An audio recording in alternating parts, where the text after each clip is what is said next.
Price allot. Happy Sunday. எல்லோரும் எப்படி இருக்கீங்க? கிறிஸ்துவுக்குள்ள நான் உங்களை ப்ளஸ் பண்ணுறேன். Thank you so much.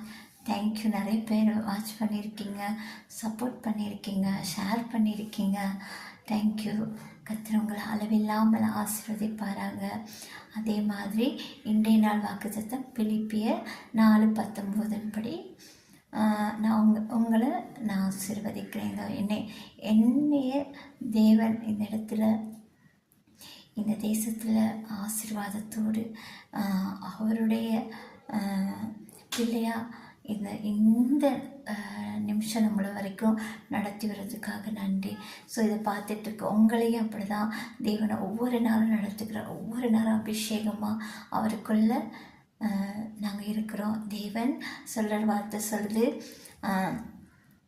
சங்கீதம் பார்த்திங்கன்னா 91 அதிகாரத்தில் வாதி உன் கூடாரத்தை அணுகாது. அப்போ என்னென்ன வீட்டுக்குள்ளே யாருக்கு என்ன பிரச்சனை இருக்குன்னு நம்மளுக்கு தெரியாது. ஆனால் தேவன் உங்களுக்கு என்ன ப்ராப்ளம்ஸ் இருக்குனாலும் வாதி உங்களை அணுகாது. உங்களை மட்டும் இல்லை, உங்களை சார்ந்திருக்கவங்களுக்கும் தேவன் உதவி செய்ய வல்லவராக இருக்கிற அவருடைய கிருபை என்றும் மாறாதது. தேங்க்யூ ஃபார் வாட்சிங். God bless you. Happy Sunday. Bye.